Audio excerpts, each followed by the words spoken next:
So where do we have most of these people from? So who here is from engineering? Engineering, okay. Now who here is from math and computer science? And from AFM? Yeah, we got a couple. We got Waterloo International, I think, I heard. And who else is from something? Science? Okay, there we go. Cool. Sorry, Team Science. Apologize. So we're ready for this. This is going to be exciting.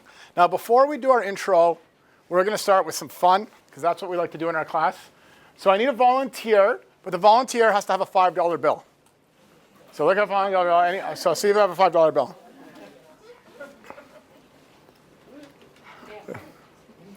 Got a 20. Oh, anybody have a 5? Anybody see someone with a 5? Welcome. Just going to take a seat anywhere. Anybody with a 5? Okay, cool. And sorry, what was your name? Homera. Sorry? Homera. Homera. Yes? Would you mind coming to the front? Is that okay? Can we give Homera a big round of applause for coming? Okay, so this is what we're going to do. I have a $5 bill, and I'm going to put my $5 bill here, and you're going to put yours down there. Is that okay? Sure. Okay, so now what we're going to do is we're going to look for another volunteer that has a coin. Does anybody have a coin? Coin. Okay, cool. And sorry, what was your name? Dara. Dara. Let's give Dara a round of applause for helping us. Thank you. Okay, so Dara. Cool. So what's going to happen here is, Homera, we're gonna bet on this coin toss. Okay. So before Dara flips it, Dara's going to flip it, and in the air, you're going to call heads or tails. You need to make sure it's a... So your coin. You want to test it, or we're good? I trust you. Okay. So if you win, you get my $5 bill. I win, I get your $5 bill. Okay. Is that fair? And if it lands on its edge, I get both of them. So we're good. We have lots of witnesses here. Are we sure we're okay? Yeah. Okay, cool. Okay. Do you want me to catch it, or do you want me to let it hit the ground? You know what? I'm going to let you decide. What do you think? Hit the ground. You have to call it. Okay, we're going to do this one more time. We're going to do it one more time. So when it's in the air, or when it's in the air, you just call heads or tails. All right. Go.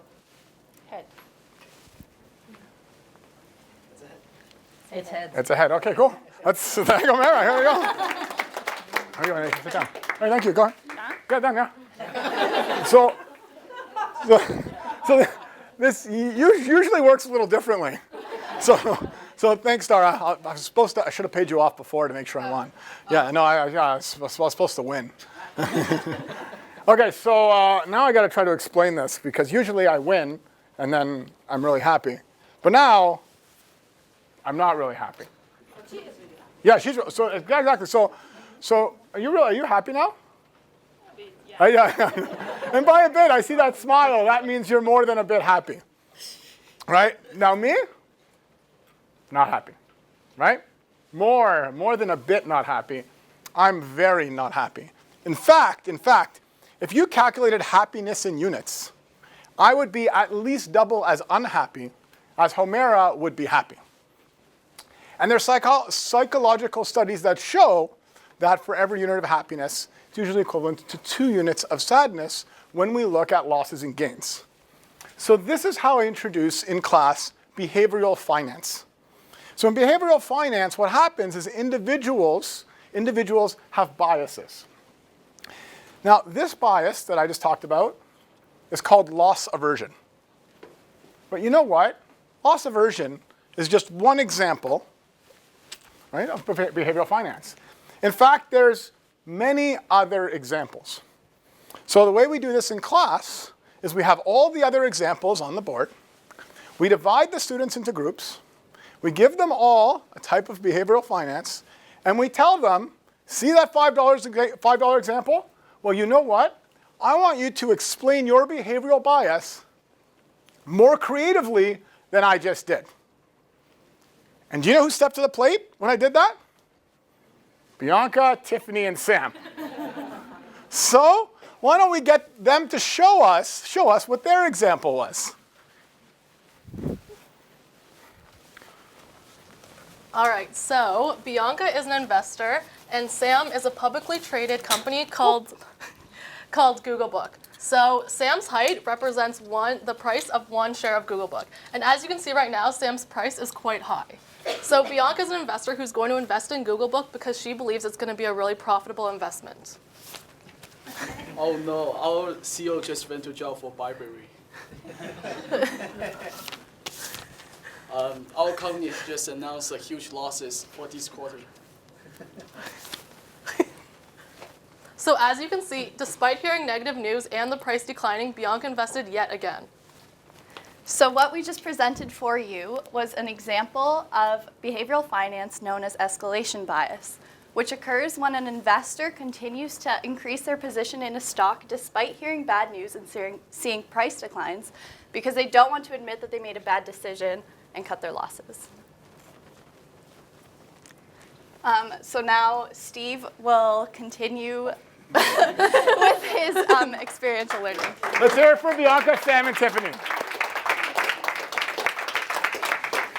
And then one question I have for you guys is, usually when people choose out bills, there's usually $5 bills and $10 bills. And you guys have 20s and there's 100 in there. This was our compensation for coming here today. You weren't supposed to tell them. You weren't supposed to tell them. Okay, so welcome. My name is Steve, and this is going to be our introduction. We have Bianca, Tiffany, and Sam. And what we're going to try to do is try to show you, what our class is like. Okay, our class is AFM 204. One of the things we really try to emphasize in our class is the importance of getting to know each other.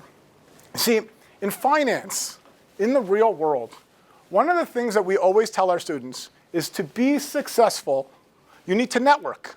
You need to get to know people. You need to know people in the industry. But sometimes our students have this idea of thinking, okay, what does that mean? Well, that means I'll send 100 emails that all look the same to different directors of different companies to try to get to know them, right? And I'll tell them, okay, I want to meet you for coffee. Okay, that's good. Okay, I'm okay with that. I'm okay with that. But when we say network, when we say get to know people, sometimes they forget that there's 60 other people in the class that are just like them. There's 60 other people that want to be in finance. There's 60 other people that when they're in finance, when they're working at Scotiabank, when they're working at TD Bank, those people are going to be their clients. Those people are going to be people that they're doing deals with. Like those are the people that they need to get to know. So what we do is we try our best to have group activities, have them to get to know each other. Now, when we have group activities, you can see some of the problems that could happen is people are just going to go in groups with their friends all the time. But don't worry, we make sure that doesn't happen. And we make sure that every time we do a group activity, in their group has to be at least 2 people that they've never met before. So that's one of the things we do. And while knowing people in the world of finance is important, while networking is important, while building connections is important, and while that's one of the things that we try to teach in our class, there's another important thing that we try to teach in class. In fact, this is the first time I was teaching this course, and I wasn't really sure what I was doing. So what do you do when you don't know what you're doing? You reach out for help. So I called our friends at the CTE. So Mary did a course design workshop where we got started on. And before that, I met Kyle through ISW.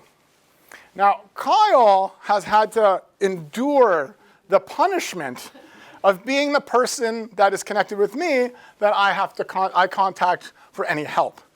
And Kyle, like so many people in CTE do, say this one comment that he probably doesn't regretted when he said it to me. And he said, Steve, if you need any help, reach out anytime.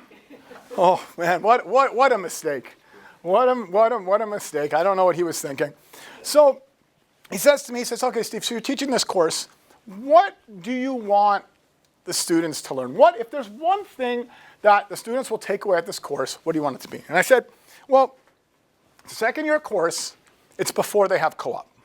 I want to make sure that when my students go to those co-op interviews, this year, next year, I want to make sure that they're in a better position than any other student from any other school in Canada. I want to make sure that if they've been in my class, they have a leg up over any other class that they've taken across the country. So then we kind of drill down and say, okay, how do we do that? So we start looking at, okay, well, what do interviewers ask? Well, one of the things they ask is, tell us something that's going on in the finance world. So we developed something called the news of the day. Now, Sam's going to explain this a little later, so Sam, don't worry, I won't ruin your thunder. Okay? But the result of the news of the day is that our students are exposed to stuff in Canada, like the Adrian-Potash merger, stuff in the US, like the Wells Fargo bank scandal, like Brexit, like the issues up in Brazil, like Tiffany did a presentation on Toyota and Suzuki in Japan. They know what's going on around the world. So when an interviewer says, oh, what happened in the news last week? They can say, well, which country? And they can answer that well. So another thing that we wanted to do is we wanted to say, okay, what happens when an interviewer, so in finance this is what they usually ask, is they say, okay, how do you value a company? Or do you own a company? Or give me an example of a company in a portfolio. So this is a big question that interviewers ask. And this is really, really important. So we decided to replace the final exam with a legacy project that is built around answering this question. Now I can see all your faces. You're all very interested in finding out what's in this legacy project. But no, you're going to have to wait till Bianca tells us about it, because that's her part. And we don't want to steal that either. And finally, the most important thing that we wanted to do, not just as a goal, but as in the classroom environment, is we wanted everyone to get to know each other and really have fun. Have fun. Be comfortable enough that you can say anything. Anything is okay to say. Anything is not stupid. You're going to know everybody in the class after all this group work anyway. So what we did is we incorporated this thing called participation sheets. Right? In these participation sheets, do you know what happens? Can't tell you. That's Tiffany's part. So I know you want me to continue talking, but no, I'm not going to ruin anybody else's thunder. So the reason why we're all here is to hear from the experts themselves. So let's give a hand for Tiffany, Bianca, and Sam.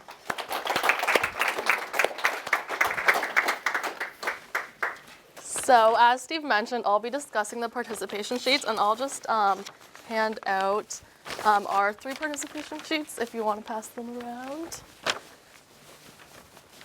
So in our class, participation is worth 20% of our overall grade. And at first, this seemed very intimidating because no other 2A or 1A or 1B SAF course puts this much emphasis on participation.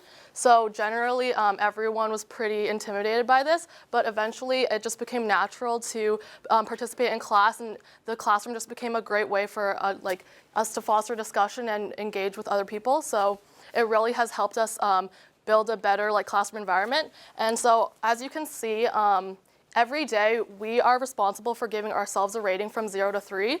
0 would be not going to class. 1 would be coming to class and not really participating or asking any questions.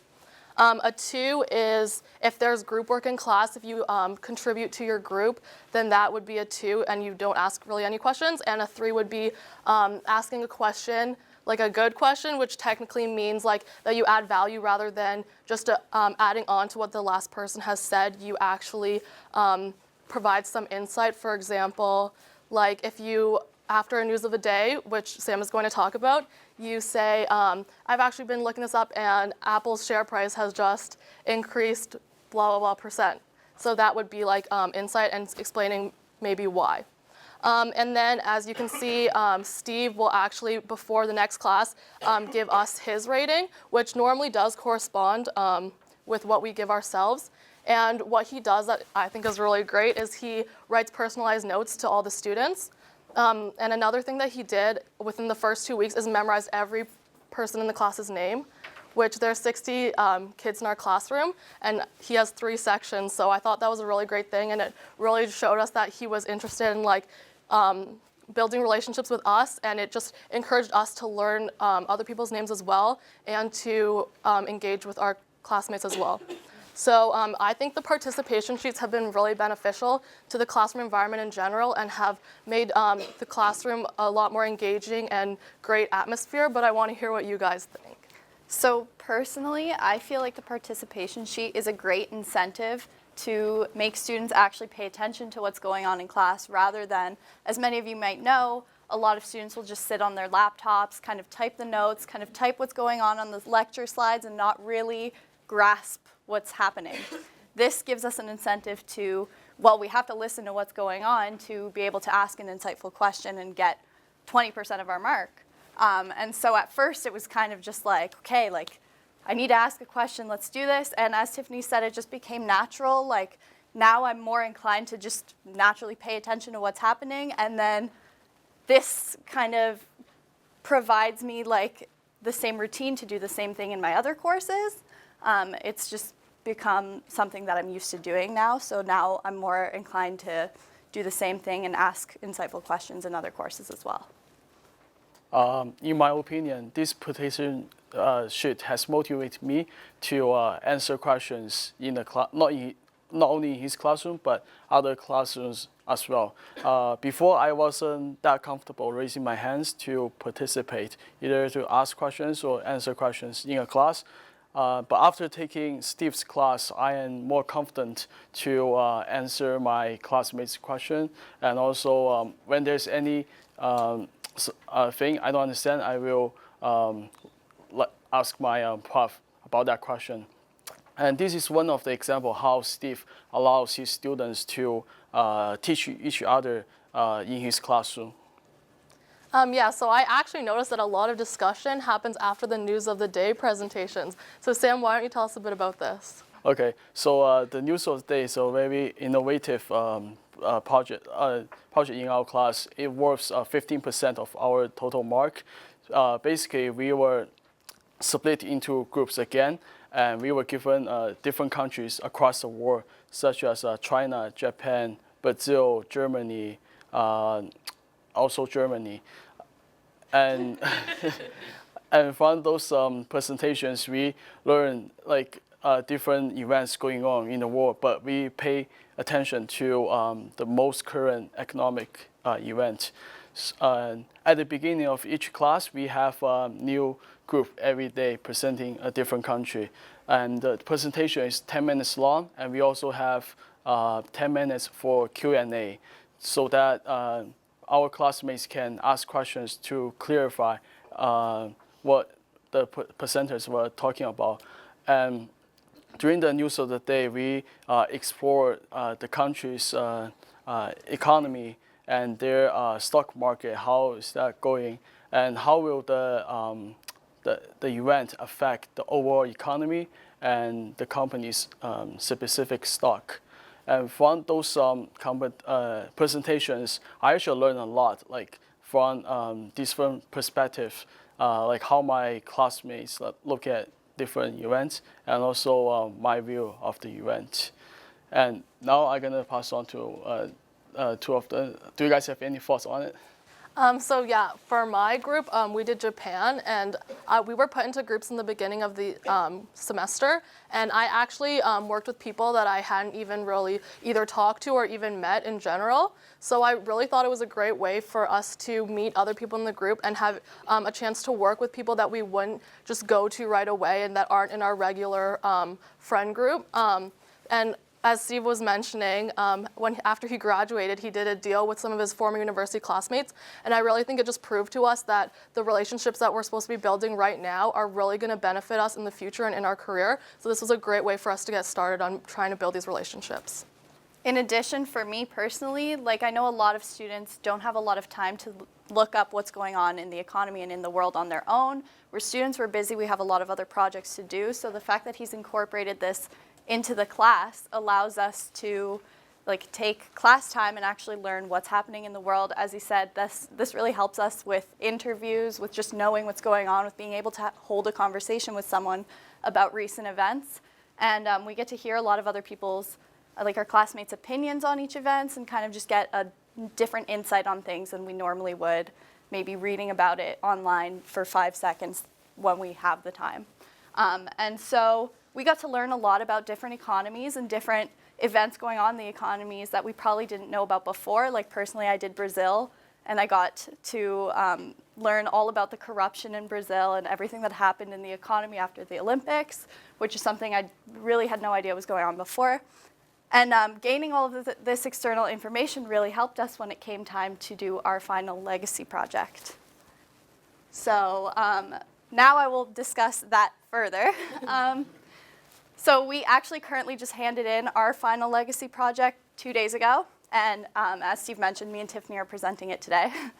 And so originally when we saw it, it's worth 45% of our mark. We saw we didn't have a final exam. At first, we were like, oh my God, that's great.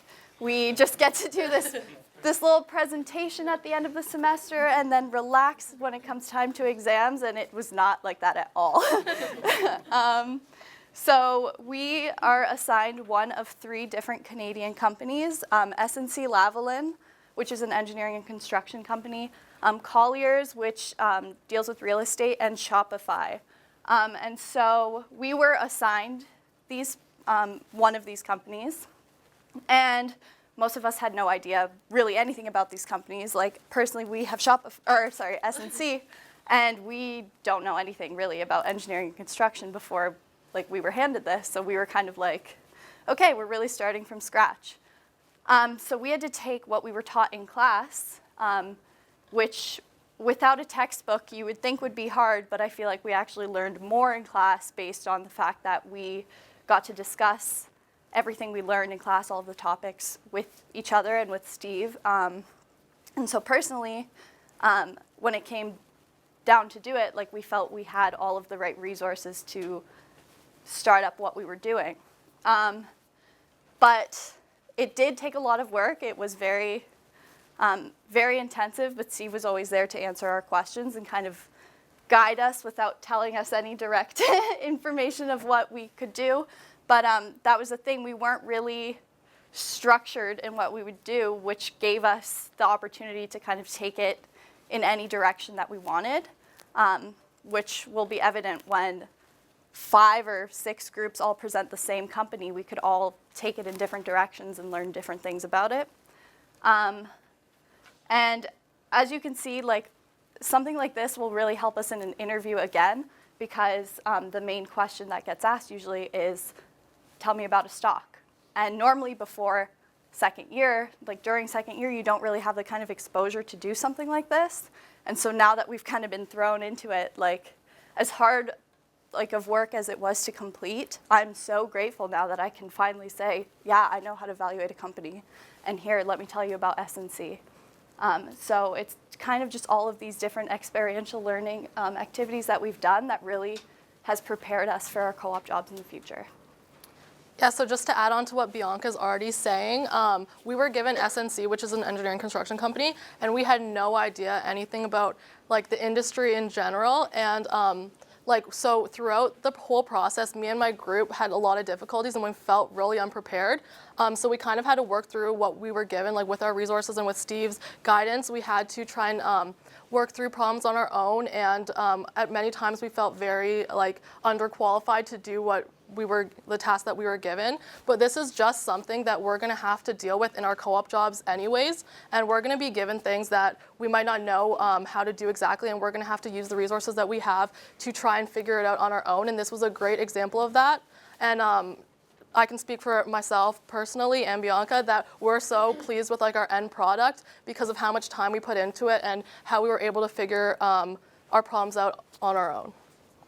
Just to add on that, as Steve mentioned before, this project really helps you for your future co-ops. I just had my interview yesterday, and the interviewer asked me questions about how I learn my teamwork skills, time management skills in a group project. So I mentioned that in this project, we took a lot of time to come out with approach, how to run this company based on financial analysis and valuation.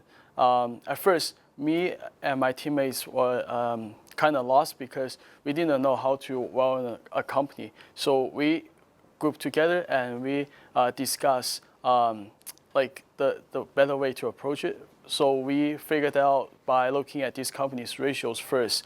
Then we have to find its competitors to look at their multiples and other benchmarks so that we can build a discounted cash flow that will help us to determine its volume in 12-month period. And from this project, I learned how to manage my time more effectively because it's really time consuming. And when we thought about, before we did it, we thought it was just a project that's gonna require just a few days to complete. But it turned out to be like a really long time to complete. So we had to like allocate our time specifically for each task, like a business description and investment summary and other parts as well. So we have to hit like our target by the deadline. Then, in order to do that, we have to have effective team. So I set a goal to my teammates. We have to like how we're gonna help each other out to finish this project. Some of us have more knowledge in one background, in one area than the other. So I use my knowledge in finance to help my teammates to build the discounted cash flow. And then some of them are more knowledgeable in their company as a whole, their corporate governance. So they taught me how to contribute to that part of the project. And I elaborate how I got these skills to help me for future co-op for that interview. And at the end, I got the job. So I think this one project really helped me to for co-op. That one I can say for sure is really helpful. And I learned valuable skills from it, and I can apply to my co-op jobs. Just another thing I want to add is that this really relates to the CFA Research Challenge, which is something that many of us have heard about because upper years in our program have been involved in this kind of thing, and it's really something that will benefit you in your career. And even just participating in it gives you a lot of exposure. And so basically what they have to do is a buy, sell, or hold recommendation for a stock, which is exactly what our legacy project was. And we use the CFA research. I don't know how many of you know, but Waterloo actually won the international competition last year. And so we used theirs as a base to kind of complete ours. And this is something that we wouldn't like really have exposure to in our first or second year. And now, after completing this presentation, me and Bianca are like, yes, we could win. Like, so I think that this has been a really good experience because we've gotten experience doing this kind of thing. And these case competitions are really important for us and our development in general. So as you can see, without even having a textbook in this course, we have learned how to do something that isn't even expected of second years at this stage in our educational careers. And we felt that it was something that would not be possible for us to do, but with everything we learned in class, we actually learned more than what we would typically learn in a traditional style classroom. And I think Steve wants to now expand further onto that. Let's give these guys a round of applause. Aren't they amazing? Well, these guys, I feel like I should have paid them more. That was excellent. Thanks, guys. So they've done all the talking, right? It's the idea that we, like at the University of Waterloo, you guys know this, we have some of the best students in the world. And if we restrict them to just some of the basic material, we're not letting them flourish. We're not letting them use all their skills as best as they can. And if you just give them a little space, give them a little room, they're going to amaze you. And that's what these guys did. Like I looked through their presentation and, well, I can't tell them what I think, right? Because you guys haven't done it yet. Like it's fantastic. Like I was looking through these presentations and like these guys said, we did the CFA Research Challenge and we use that as an example, but in the CFA Research Challenge, they have months and months to look at a company. These guys had a few weeks, it was a final project. And I'm looking at these presentations and there's like 60, 80, 100 like slides of appendices just in case that in the Q&A you ask a question, they're going to press a button and make sure that that slide is up there. Like think of that preparation. Think how much time it took, you know? So when I saw the looks on their faces when I first started the class and I said there's no final exam, and they were like, oh, no problem, right? When they finally did it, you know, it was actually difficult. And it was, I think, something that they've learned so much from, but that's what they're saying. So at this point, what we'll do is we'll calm down on the presentation and we'll open it up for Q&A if you guys have any questions. So yeah, Dara. How big are the groups? And is it the same group for the News of the Day as it is for the Legacy project? So the news of the day, we picked the groups in advance. And then the legacy project, we let them choose their own groups. But then in class, so we like the behavioral finance example that we had. So we do that kind of stuff fairly often. Not every class, but there's a bunch of classes where we have groups. And for those, we split up we make them go with at least 2 people they've never met before. And so yeah, do you guys want to come up and you guys can help me answer as well? You guys know this stuff better than me. And George, before we get to your question, I'm actually just going to go on a little side tangent now that Dara asked a question. And this is 100% Kyle's idea, so if you don't like it, I'm kidding. It worked. I think it worked pretty well. So we wanted them to learn the CFA Research Challenge. Okay, so the CFA Research Challenge was a pitch, a buy-sell or hold on Canadian Tire. Okay, and this is going to be similar to their final presentation. So what we did is we divided the presentation into about 10 parts. Okay, then in class we had 10 groups of 6. Okay, so we had 10 groups of 6, and each group had a different part of the presentation. So one might have competitive analysis, one might have company history, whatever it is, in order from 1 to 10. Okay. So we get them, and I walk around while they do it to make sure that there's no questions and everything like that. So each of these groups of 6 understand their part of the presentation. You guys with me? Then we did this thing called, somebody might have heard of this, a gallery walk. That's what it's called, right? Yeah? The one where we mix them and stuff? Jigsaw. Oh, jigsaw, that's the one. Oh, see. Jigsaw, sorry. Oh, can I still get full marks? Yeah, sure. Okay. Okay, so a jigsaw. So then we have our groups of 6. Then what we do after everyone is ready, when people in their groups of 6 will number themselves from 1 to 6. And then what we do is we make 6 groups of 10. All the 1s together, all the 2s together, all the 3s together, and so on up to group 6. Now what you have in each group of 10, you have an expert on each part. And then it's a beautiful thing to see is all through the class, you have groups of 10 all going through the presentation together. And it worked pretty well. So I don't know if you guys comments or... so I don't put you on the spot. I mean, you pretty much said it all. Yeah, we all pretty much just presented. And for that, it was like we had a day to prepare a presentation on someone else's presentation. And we all said it at the same time. And it actually flowed smoothly. Like everyone learned their part really quickly. Yeah, and I think that just adds to how in Steve's classroom he lets the students become like the teachers and be part of the learning process because in that case, we were the experts on it because we had done thorough research, and then we were able to learn from our other classmates rather than always going to Steve or going to a textbook to try and get information. We were able to look to our classmates for help. Yeah, so from that group discussions, we learned from like other classmates in the class. Like we was divided into like groups and then to know just our part. So I did external researches about that and then presented to my teammates. And I also learned from my teammates who did like their parts from a broader view, not just to the textbook, but to other resources as well. And I think that's a pretty great opportunity to make friends in class because I never met like my teammates before, and I learned from the experience, and that's gonna help me grow like in future as well. Cool. Sorry, George, I kind of went on a bit. So go, please. My question was somewhat different. So students would come after having like 2 other terms of courses.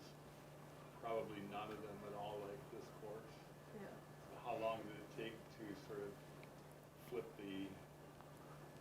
get the students to accept the style of teaching? Okay, let's think about this. Okay, so some students, it took longer for some students than others, but the idea of the team atmosphere was the most important part. Before it was the style of teaching, was the idea that we're all one, and the idea that the purpose of this course is to make sure that you are going to get a job. The purpose of this course is to make sure that you're more prepared for an interview. And I think the idea that once the students realize that that's the motive here, right? Like the motive is just for them. And if they have any questions, they could ask. And also and I got to know them pretty fast, right? So on the top of that sheet, you guys probably saw, we get to figure out where they worked in the summer. We get something about them, and we get to learn. And and then I think it's that connection, it's that trust that you try to build as soon as you can. And it takes longer with some, but I don't know. One thing I can add is that, like, as for those of you who looked at my participation sheet, the first class I got a 2, and then after that I started trying to push myself, even if I wasn't comfortable yet. It's just like to try and get the marks, because students normally get marks through exams and through that kind of thing. So we obviously care about doing well in the course. So even if you're not comfortable yet, you do push yourself to participate, and then eventually it just became very natural and easy to do so. Just to add on that, if you guys look at my participation sheet, I think I got something around like 1 and 2 for my first few classes. But after that, I saw like the motivation to participate in class rather than a force.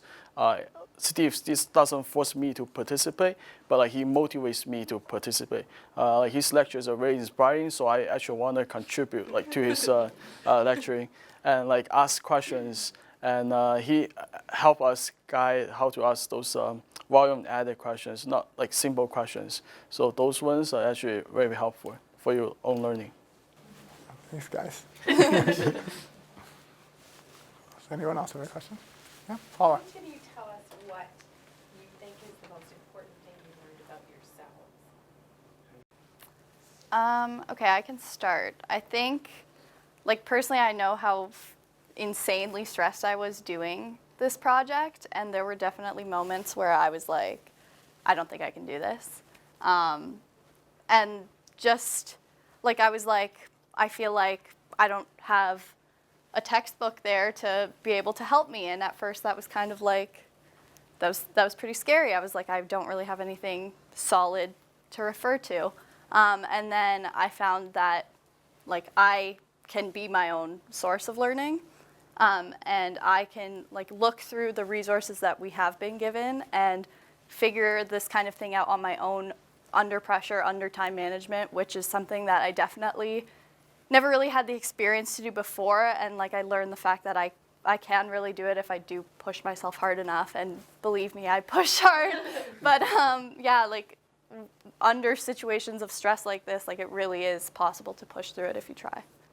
Yeah, so definitely what Bianca said, just pushing yourself to take on new situations. And also, for me personally, like I always knew that I was academically strong, but as people will say, like your IQ will get you hired, but your EQ will get you promoted. So obviously, like your emotional intelligence and your ability to just like interact with people is super important later on. And this course was a great way for you to start meeting people and push yourself to get like step out of your comfort zone and just not only do well in the class, but do well in the program and in general, like trying to meet new people and make those relationships. Yeah, I would say this project is probably the most difficult one I have had in my life so far. And at first it was really difficult to get started. So I always like talk to my teammates and we try to figure out like what to do. And even after we split our work, like you do this part of the project and then I the other part. But when we had group meetings together, we still help each other out to help each other to understand what different parts mean. And I think I really like further develop my teamwork skills, like learning from others to help me understand the entire part of the project, but not just limited to my own part. And I think, and also like it helps, we spend like a lot of time meeting together, even like overnight, just to figure out how this project, like how to do this project. And that kind of helped me through how to like problem solving skills, like to those very difficult problems with teamwork. And I think no matter what faculty you're in, like even if you're not in accounting and finance, these values that these like kind of projects and tasks give you would benefit any student. Cool. Yeah, please. Yeah, no, right here. Did you find that some of the students were responding with a little bit like of stress to this kind of style of learning? I mean, I could see some of the personality to participate and have the confidence to talk, but somebody that's maybe more of a shy side that wasn't expecting this, did you find that there was that kind of response and stuff? So I'll answer that question in part of participation and then part of the project. So the first is the participation. I would get notes in class. You guys should see some of these participation sheets.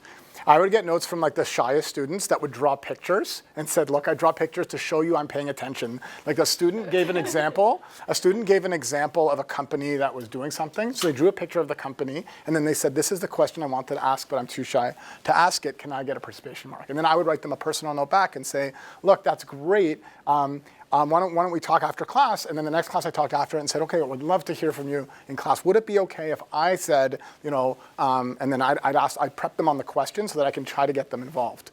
And the fact that we have these things where they can explain that.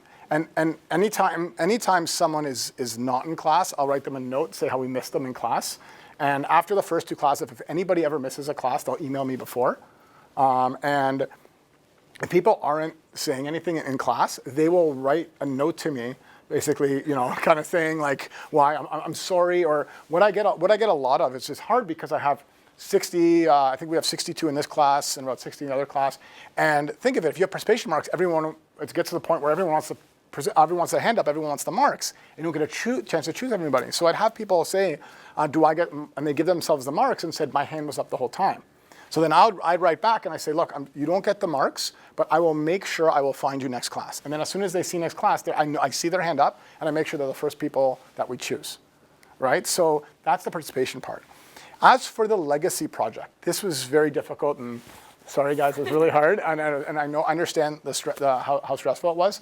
So and knowing this in advance, right? Because most, and this is just in my opinion, a lot of our students in first year are taught, practice with formulas and then on the exam is a formula, or practice with lists, memorize lists, and do it. In finance, when you look at a company, when you're recommending a buy, sell, hold company, right? That's a subject of so many different assumptions.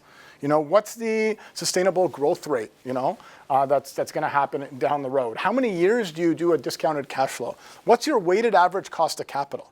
And these are not, it's not like, oh, look at that company. Oh, no problem. Sustainable growth rate in 10 years is going to be 2.5%, and then the WACC is going to be 8.76. There's no answer like that, right? So there's a lot of assumptions in there, right? Because there's a lot of forward-looking things. There's a lot of different things that no one knows the future, but the price of a stock is the present value of its future cash flows.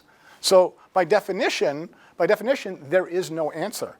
And I felt like when you give a project like this, and then it was like, well, my answer is wrong. And it's like, no, your answer is not wrong. There's only a few things that could be wrong. If you have a negative cost of equity or a negative WACC, that can't really happen, right? But there's certain things that can't happen. But a lot of there's a range for it.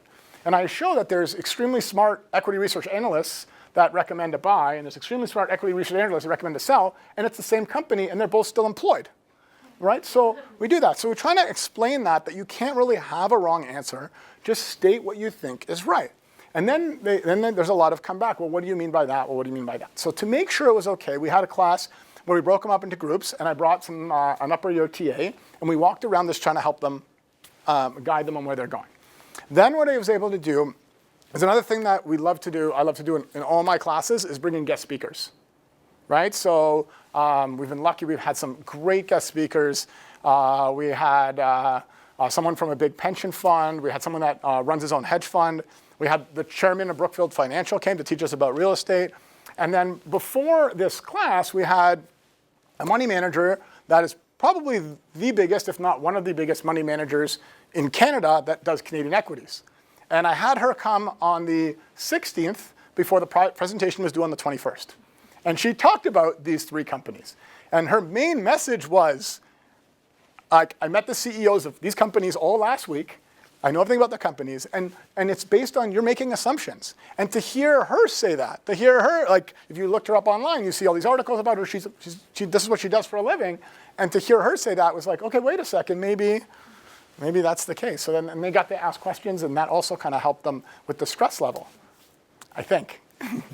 I mean, I can add on to the participation part of that. Normally, I feel like I personally just try to ask a lot of questions in classes, and I feel like I'm usually stopped because I don't want to interrupt the class. I don't want to seem like I'm like try hard. Like I don't want to just ask a bunch of questions. But in this class, however, I'm like encouraged to do that, and then I'm allowed to do that, and I feel like it's actually the opposite effect. It makes me less stressed to ask questions, but that's just like my personal opinion. I agree. Just to add on the legacy project again, even though the project was pretty tough, difficult, but he brought in so many resources to help us guide through like the process, like how to make it easier. From the guest speaker he just mentioned, and she talked about how to look at this company from the management perspective and making your own assumptions, because sometimes the company's management doesn't talk about this company's information in their annual report, so we have to make assumptions on our own to figure out how to come up with a decision, either buy, sell, or hold. So I think like when he brought in the guest speaker, that really helped us for our project. Cool. Yeah, please. Just curious, do you find you're more inclined to read up on like the current news on companies, like to sort of broaden your, like you said, knowing one company is good for a Coke industry, but having the news of the day and tracking companies, do you find like sort of interesting and that you want to do that in the future? You want to know more about the company? I definitely think you're just a lot more exposed to the world and to things that are going on. And if you find it interesting, like people in class will be looking up that topic during class and being like, oh, I'm reading this online and this is what I think or something. But I definitely think that it encourages you to know what else is going on in the world, because I was never the kind of person to like really look into that kind of thing. And I get really interested in these news of the days, and I participate in the discussion a lot because I actually genuinely have questions that I'm interested in knowing about, and it's definitely just pushed me to learn about these kinds of things in like my free time. Yeah, like me too. Like the problem is usually that you don't even know where to look. Like it's like, well, I want to learn about what's going on in the world. Where do I even start? Like, yeah, there's so many places that you could look. This kind of gives you a starting point. Like we heard about online like electronic currency in Singapore, and that might not be something that I would have ever even thought of. Like, why is that happening in Singapore? And so like I just went and I looked that up on my own after, just because it sparked my curiosity. So you're correct. It does influence us to try to like take an interest on these things outside. Yeah, just to add on that, I think learning different things across the world help us to understand finance better. For example, finance not just like the Canadian economy is just not affected by the economics events happening in Canada, but also different events like across the world. For example, I thought the Trump's presidency will affect the Canadian stocks to go down, because Trump is gonna like terminate the free trade American agreement. But it turns out to be different after like I look out the news, like from news of the day, the stock prices actually went up after that announcement that Trump got elected as the president of U.S. So I think it's good to learn like different like things going on around the world that help you understand why like the stock prices goes up or down in your country. Also, from being exposed to these kinds of things, we don't just have our heads in like a textbook for the 5 years that we're in university, and then when we go out into the real like workforce, we're like, what is going on in the world? And these are things that we need to know when we go into finance and have to like look at companies, but we don't know what is affecting things. So this also like helped us when we were doing our final project, because we knew about the industry. Like we had an international company, so we had to know about different countries and what was going on and how that would affect this company. Yeah, it's very easy to regurgitate information and just put it on a test, or like, sure, we know a DCF formula involves these variables. We're given the variables on a test, we just plug them in. But in this, like in these kinds of situations, we don't even know what those variables are, so we have to go try to find them on our own. So like it brings us out of our comfort zone and allows us to kind of expand. Gloria?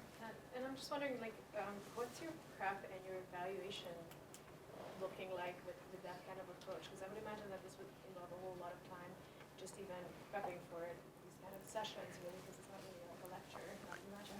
And then to evaluate all the students that are participating in this manner, what does that look like? It's funny you ask, because I got all the presentations yesterday, and I downloaded them, and I have some TAs that are helping me, that are going to come and help me ask questions in Mark, and I was just like, I'm not sure exactly what I'm going to do, and oh, camera's on, right? Okay, great. So what happened is I don't know about the resources throughout the rest of the school, but at the School of Accounting and Finance, we have phenomenal staff, right? Just phenomenal staff. And I was looking at it, and it just happened, Catherine Queeson, who signs the TA, she happened to be walking by my office. And she just saw me kind of looking. She's like, oh, hey, what's up? How's it going?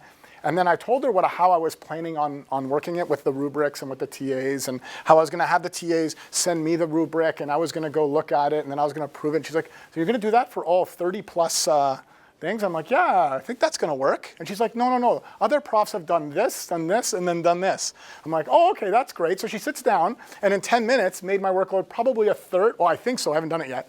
But made my workload what I think is going to be like a third. And then we also have a girl who recently graduated called Wendy DL, and she helps us organize the groups and organize the TAs. So between Catherine and Wendy, we now have a system where the marker is going to upload the rubric, which is not going to be displayed until after all the projects, but I'll be able to go in and view it.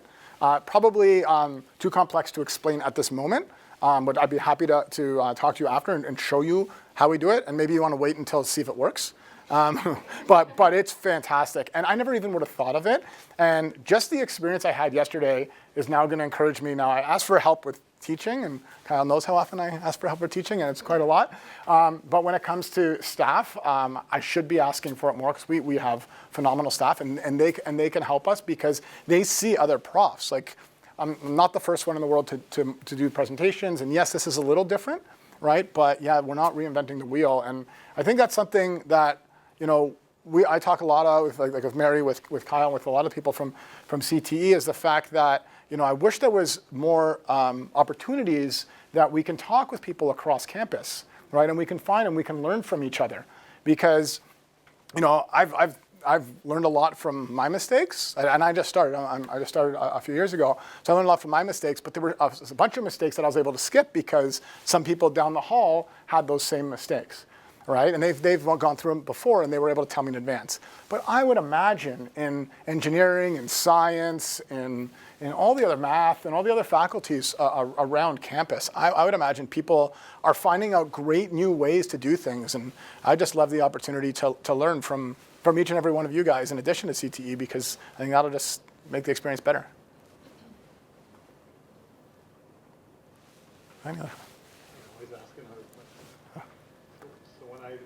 Try to do these sort of self-learning things, it somehow revolves around some kind of atmosphere of trust. So I wanted to know if the students felt any different trust atmosphere in this class from other classes. Do you mean trust with each other or trust with the prof? I guess I'm thinking of, do you feel like trust was extended to you to handle your own learning, that kind of thing? Yeah, I think so. Like, I mean, Steve was there to, like, we can attest to the fact that we sent him probably 30 different emails asking him for guidance, but it was definitely like the pressure was on us to be able to do it, and especially since the biggest resource we were given was a CFA research challenge that took 2 months to do. I think we might have like performed what he trusted us to do based on the fact that we tried to match our presentation to that. So I definitely think he trusted in us to, like, he had to trust us to learn what we were doing, but that we were given the resources to be able to fulfill that. Evident to you, like, early on in the course? Yeah. Yeah. And even like throughout the course, like all the little in-classroom activities, he put trust on us to become the experts of something, but he never did it in a situation where we didn't have the resources to become the experts. Like, we had online and we had what he was giving us, so we never were like in a situation where we didn't know if it was right or wrong, but it just was a great way for us to become the experts in something and then teach our other classmates. for the behavioral finance presentations, Steve trusts us to present with our own example how, like, what the definition of behavioral finance, and also use that in a real life example. So we definitely feel like a mutual trust between us as a student and with Steve. So yeah. These were great. The behavioral finance presentations, like you saw these guys with Bianca doing her thing and Sam being the stock price. So imagine that's escalation bias. Then 2 minutes later, there's another group full of energy, ready to be really creative, and then another group after again and after again. And then think of it like after this session, if I just talked and I just said, okay, here's the definition of escalation bias, here's the definition of loss aversion. Maybe it wouldn't be so memorable. But I'm hoping that after this session, you guys will. When you think of loss aversion, you're going to think of the $5 example, and you're going to think of how happy one of us was and how sad one of us was. And then for escalation bias, you're going to think of that $100 bill, which I don't know why it was there. And you're going to think about why that was there, right? So it's also giving the ideas of visuals that I kind of associate to the definitions and examples that go to definitions. Because, yeah. Oh, sorry, Paula? I imagine that, and correct me if I'm wrong, that you view the participation sheets as the start of that building trust thing. Would you agree? Yeah. So the opening class is I try to set the tone, right? So I try to set it as like I'm one of those people that like if I'm going to be teaching these students, I love teaching. I want to have fun. Like we're not here. I don't have content to push to them. Right? We have a goal that we want to reach together, and that's you being in the best position possible to get a job. So let's work it out together, and we're going to have fun doing it, right? And that's kind of the message that I try to get from the beginning. I try my best to kind of make students feel that we're all on the same team, right? And I try to add humor to as much as I can. A lot of times I'm not funny, and then there's like a silence, and I'm like, oh, that was a joke, right? But try to add humor, try to have a relaxed atmosphere. And in that first class, what I do is after we do the introduction, and we say, okay, here are the course objectives, here's what the participation sheets are, and then I have all these looks like, who's this guy giving us these sheets to do? Then we break them up into groups, okay? And then we get them to present something about them. So what happens is they say, okay, you're an investment company. So each group will be an investment company. And you have to pitch to the rest of the class on why they should invest in you. Now, what you're doing to get the money, to get the pitch from the class, or to get the money from the class, in your pitch, what you have to do is you have to only use your experiences and how great you guys are to get the money from the class. But you're not allowed to talk about yourself. You have to talk about someone else in the group that you've never met before. So from class number 1, it's the idea that you have to meet new people. And there's a story that I usually tell. And actually, we practiced this multiple times. So we practiced, well, not really. They said a lot of other things that were great that we didn't practice, which is awesome. But we practiced it a couple of times. And there's a story that I usually say at the beginning. But clearly, they practiced, and they're better presenters than me because I forgot my part. And then you referred to it. So I'm going to tell you the story. So it's my fault. So my fault. So I'm going to tell you guys now. So in the first class, I always talk about the importance of getting to know each other. And I talk about the importance that if you get to know your student now, imagine what's going to happen in the working world. So I tell them about a story that happened 2 years ago to me. So I was about to do this deal. So I need to do this deal. So I have a private equity company, and there was this investment banking deal that came on our table, and we were over capacity. So didn't have enough people. But, like anyone in finance that is kind of a little on the overconfidence, which is another behavioral finance thing. Overconfidence, you accept the job and you figure out how to do it. So I accept the job and trying to figure out how to do it. I'm calling around and I can't find anyone to do it. So what do? I find one of my friends. My friend was in investment banking for 8 years. And just like any good investment banker, he retired after 8 years and became a professional poker player. So he was a professional poker player for a couple of years. And professional poker players, in my opinion, not in his opinion, but in my opinion, they have time on their hands, right? So I needed help. So I called him up and I said, I need help with this deal. You have 8 years of investment banking experience. Can you help me? Now, anybody that's in professional poker that was investment banking before, the answer is obviously no. Now, if it was anybody else, I accept no for an answer. But this was someone that was in my class. This was someone that was in my groups. This is someone that was in my group projects. This is someone that I went to activities with after class. right? This is someone that we had a bond of many, many years. So when he said no, I said, thanks for your opinion. When are we starting? And he's like, okay, sounds good. So I want them to be in a situation that in 10 years they can do that with their classmates. So I say a story like that on the first day to try to set the tone before we do that group thing, before they meet them. And I try to do it right after I handle the presentation sheets because they probably dislike me the most, I would guess, right after they realize they have to do that. So then I try to make it like, oh, this is going to be a good idea. So that's, I guess, maybe my answer. And I would say this class is definitely different than other conventional classes. Like in other classes, we don't get to meet each other. Even we sit beside each other, we don't even talk sometimes. And after I involved in this class, I talk to almost everybody in the class, and I've treated it as in a workplace, you gotta get to know your coworkers, and this is a great opportunity to provide you if you get a co-op job, you gotta know the people around you, and then to try to work collaboratively with them to achieve the common goal. And sorry, George. I can always come up with it. Sorry, You get full participation. Yeah. We got 3 out of 3. What do you guys think? I agree. Yeah. So if you take a typical topic, so there's no book, but there's going to be a class meet. So were the students expected to read some stuff before the class?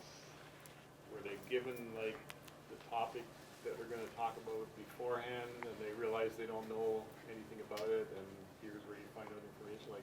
What's sort of the time flow of a typical topic?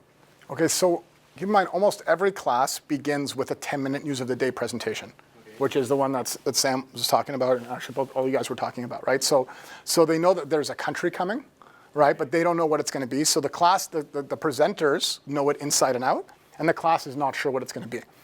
And then when it comes to these presentations, man, so let me tell you the difference, the things that happen here. So some students will choose a subject that nobody knows anything about, and it's always oh, that's interesting, and then there's a few questions. But then some students will choose something like Brexit. Yeah, Brexit was good. Yeah, Brexit was good. Uber going into Ghana, right? And stuff like this. So okay, I hear some laughing. Okay, so Uber going into Ghana, okay? So they talk about, the group has a 10-minute presentation on how Uber's trying to go into Ghana. It was really cool. They had these maps, and they compared the price that it would be to go a certain distance in Ghana from our classroom to the Burger King up the street. It's really creative, right? So while they were presenting, you heard some typing, and you're like, I'm not sure everyone's taking notes. But what people were doing is they were Googling all this stuff on Uber. And by the time it was Q&A time, everyone had all these questions. You said this, but it says here. So that was happening. I felt so bad for that group because they got drilled with questions. Meanwhile, the company that did a merger in Russia didn't get as many, an oil merger in Russia didn't get as many questions as the Uber in Ghana, right? So then they kind of work on the fly and they do that. Now, for the rest of the material, which I think that's kind of what you're focusing on, so we have slides, depends on what we're doing, but a lot of times they know in the syllabus what's coming and the slides will be posted on there.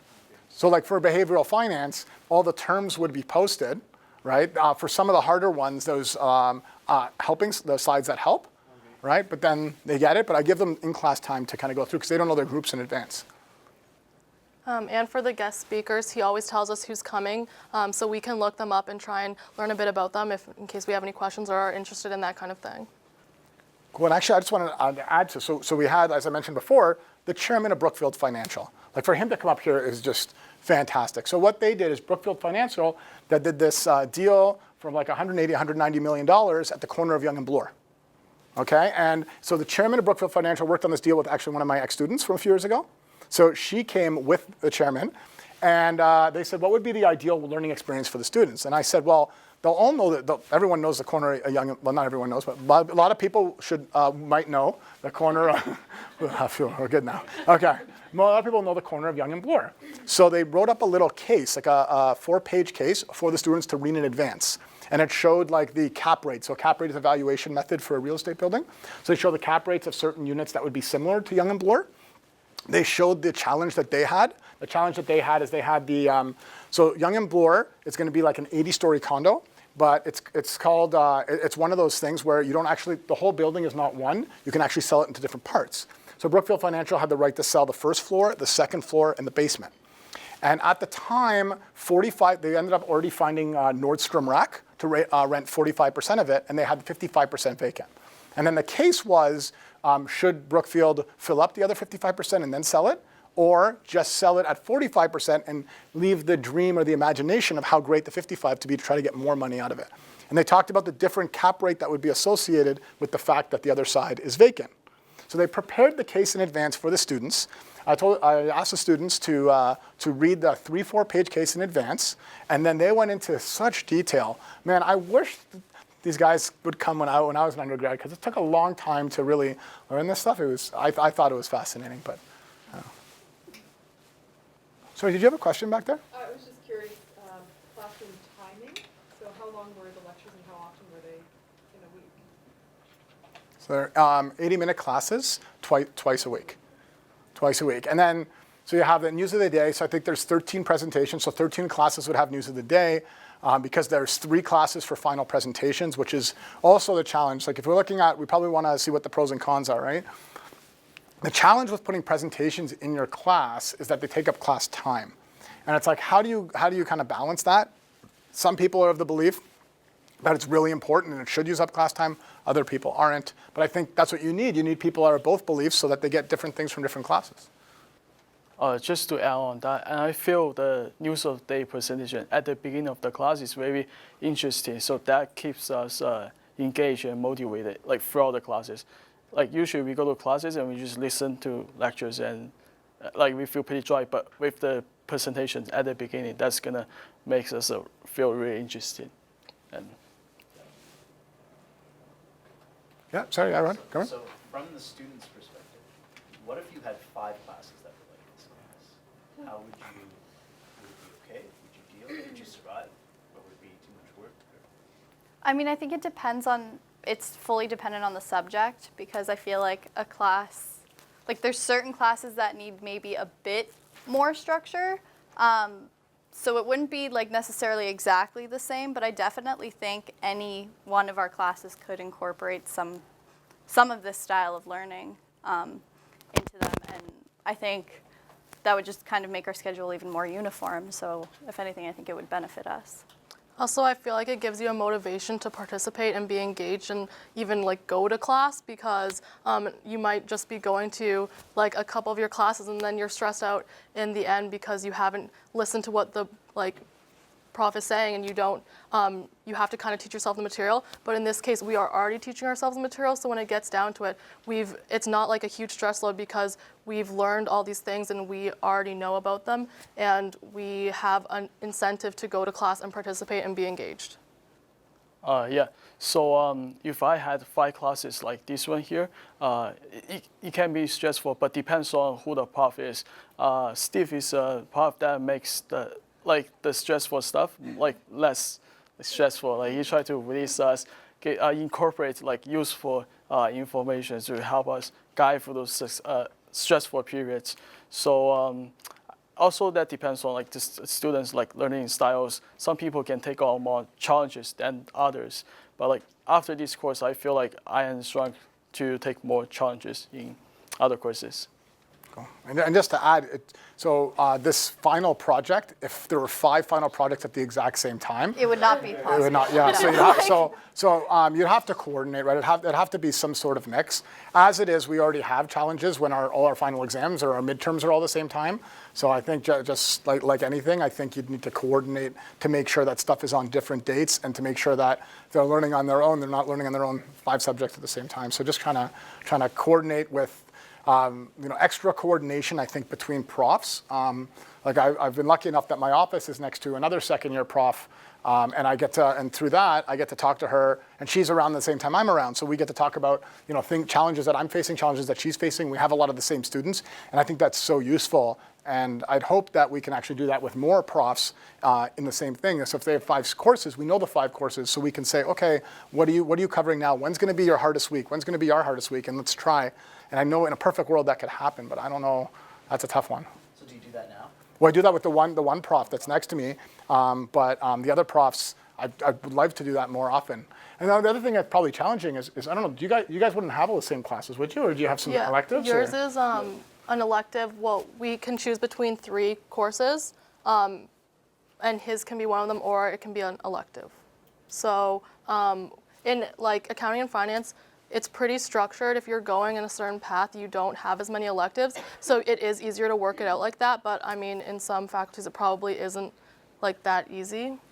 Yeah, like I have one other course than everyone else, which is just kind of more of a time management thing because that one definitely is not coordinated with any of the AFM courses, so I just kind of have to work around that. But I mean, in general, it's not like the final exams are coordinated for it to like be in like a better like time frames for students. Like, so it's just something we kind of have to like figure out on our own and manage our time effectively.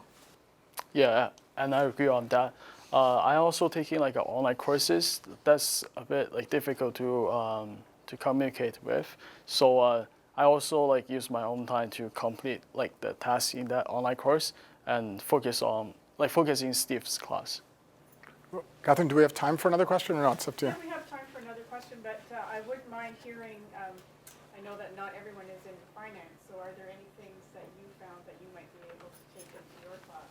And what I took away was just the importance of building that community and that it's so easy to take some time to just get people to know each other. But is there another question? Yes. That's one of my questions about the courses that involves lots of theoretical concepts such as physics, math. How can we make class more interactive and more attractive to students? Because the theories should be covered, explained, but at the same time it's not as much as attractive like as discussion in the class. So how we can apply such things in the classes that involves more So it's theoretical concepts? great that you asked that. So I took math at Waterloo, and I had Ian Vanderberg, who was fantastic, right? So here you're going into it with math. Math is very, very difficult. And I remember doing a project in his class. I'm pretty sure it was, Carmen, you teach classical algebra. Yeah, so I think it was in classical algebra 135. And I wish I remembered it better, and I prepared this, but all I remember is he let us choose what the presentation was going to be. Now, it had to use all the concepts that we learned in classical algebra, but all I remember, it was about we changed it into the Toronto Raptors. He let us make it fun, but it incorporated all the different math components. So I don't know if you can do group work and everything, because you have a lot of concepts to go through, and physics I don't know as well, but in math, there's definitely opportunities to do it. Probably not as far as we've done it in finance, right? But I would say that there are opportunities, because I remember some of the classes that I've had in math that we've done it, but it's hard also because, and then it's the idea of the room, right? They like in the math building, the math building. So not sorry, it's great. It's just the new math building wasn't around when I was here. And the new math building's beautiful, as well as the old math building. But you have those like rows, right? And those rows. So at most you could talk to one other person, but you could break it. You can make it happen, and just not for everything. But there's some of those real world applications like just to go back to classical algebra, just because you got it in my head when you came in, Carmen, sorry. You guys, there's cryptography, right? And cryptography is you use advanced math to do cryptography. But think of some of the real world applications for cryptography. So maybe what you do is you say, okay, we have a lecture, these are the things on cryptography. Here are 5 different applications for it. Here's a case, go in a group and apply this case and solve this code or break into something or something like that as an application. Instead of just trying to break in that, maybe not the best thing, maybe, or some other type of example, right? Right? So something like that is maybe you can do something like that. But yeah, probably it would be hard to do the whole thing that we're doing here. I'm just wondering, I really struggled with group work when I was doing my undergrad, not so much in grad, but I found that there was always the group of us that would actually do the work, and then there was the group of those who just rely on us to do the work. Did you find that was an issue for you in this class or in general? Is that still like, my undergrad was a while ago, so I don't know, maybe the times have changed. Normally, I feel like that is the case, but because there was so much work to do in this project, it was literally impossible. Like, and like I can speak for myself that I'm usually one that I just like to just take the project, and I'm like, I just want to do everything because I don't want someone to do something and then it'd be bad because then that's reflected in my mark. But in this project, it was literally like, okay, like we each need to work on something and do it because we don't have time to, like we need to use everyone's like resources to the best of our abilities right now because we need to really like get it done. And so like that wasn't even an option here. Wait, sorry, go ahead. Also, since his like applied finance is like somewhat of an elective, most people that go into the course are interested in that kind of thing and want to like get experience and work on it. So in this course, I didn't really see that much of a problem of students not wanting to work on it because they chose to take the course and they're interested in it and it's something that they want to do. And like I don't think students would want it to reflect in their mark anyways that they have. Also, one thing, the Q&A, you have to be prepared for the Q&A. So you're gonna look bad if you didn't put work into the presentation. Like it will be obvious. So I think that's another thing. Like everyone wants everyone to contribute for the overall group to look good. And in addition to that, like there wasn't anybody in my group that didn't do any work because we realized the importance of this project. It worth 40% of our final mark. 45. So 45%, yeah, 45% of our final mark. So we knew that, and we show like we have to like put like our great work on it. So like when we work on it, like we try really hard and like help each other out for their part as well. So this project is not just like one person works on it and other people can just like chill somewhere else. So I would say definitely like this project keeps us like everybody in the group like working, not just like one single person does the entire thing. And just one thing that you did brought up, which I've had in my previous classes, that I've talked to a lot of profs to figure out this idea of, do you let students create their own group or do you make it for them, right? And that's a challenge that I think a lot of us have faced, right? So I had a class before where I kind of chose their group, and then then there's always the, I don't want to be in a group with this person, I don't want to be in a group with this person. But then it's like you don't want to just let them choose their groups because then some people are kind of left out. So what do you do?